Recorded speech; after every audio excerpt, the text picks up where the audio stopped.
ele aportou novamente com seus apóstolos, ele encontrou aquela multidão esperando.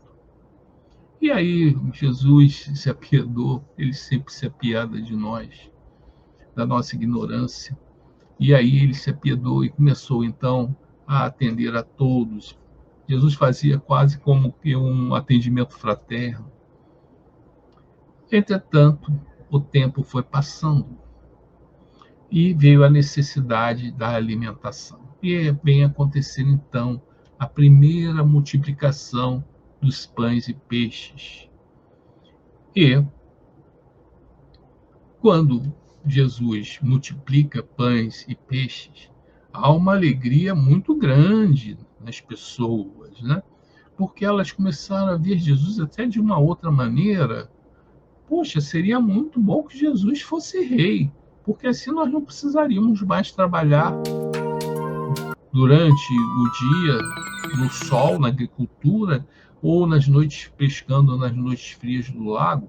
Bastava fazer Jesus rei, que ele faria multiplicar pães e peixes.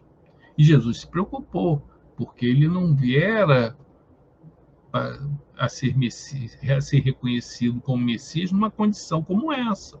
Reparem, nas tentações ele rechaçou isso. Eu não quero ser reconhecido como Messias para transformar pedras em pães, nada disso.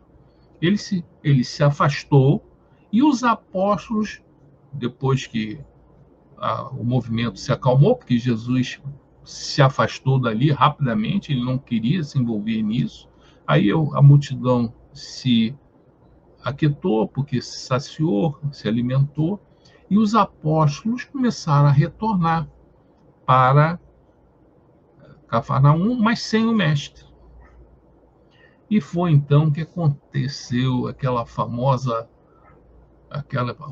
passagem que novamente o tempo muda, as águas começam a bater, os apóstolos ficam preocupados, e aí vem chegando Jesus, que estava andando sobre as águas, segundo o relato dos evangelhos, e eles ficam com medo.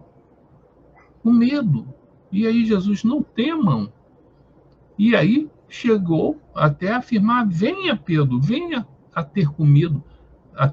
E Pedro então saiu do barco e foi até Jesus. Só que nesse momento, quando ele estava a caminhar, ele também ficou com medo e afundou. E aí pediu socorro a Jesus, e o mestre lhe estendeu a mão, mostrando que quando nós também estamos sem fé,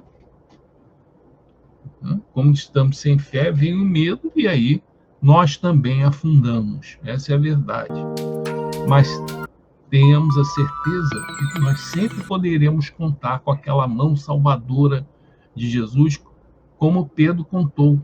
O mestre lhe estendeu a mão para que ele não se afogasse.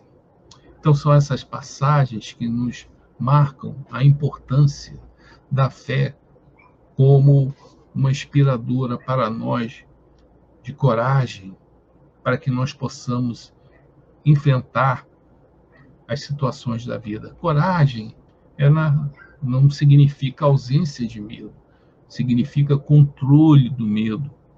E aí, com essa fé, nós conseguimos enfrentar todas as dificuldades. E porque bem-aventurados também são aqueles que não duvidam de mim. Vamos apenas complementar para entender bem a importância dessa bem-aventurança. Sabemos que a mensagem cristã foi perseguida até o início do século IV, até o ano 313.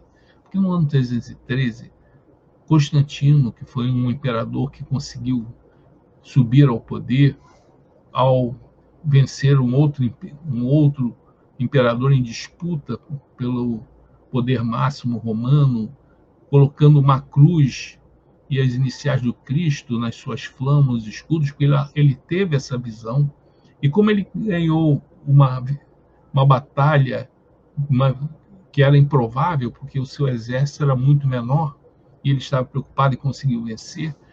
Isso foi no ano 312. No ano 313, ele publicou o Édito de Milão, que falava esse Edito de Milão? Que haveria uma liberdade religiosa, não haveriam mais perseguições. E nós sabemos que a mensagem cristã, até o ano 313, foi perseguida severamente. Ora, os próprios apóstolos de Jesus, dos 12, um acabou se suicidando, que foi Judas. João morreu com idade bastante avançada, embora tenha sofrido muito também, violências, e ele acabou não desencarnando. Mas os outros 10 todos foram sacrificados. E todos que se seguiram, Paulo acabou sendo sacrificado, Inácio de Antioquia, isso foi no século I. No século II também surgiram perseguições, claro que eram pontuais, mas elas sempre existiram.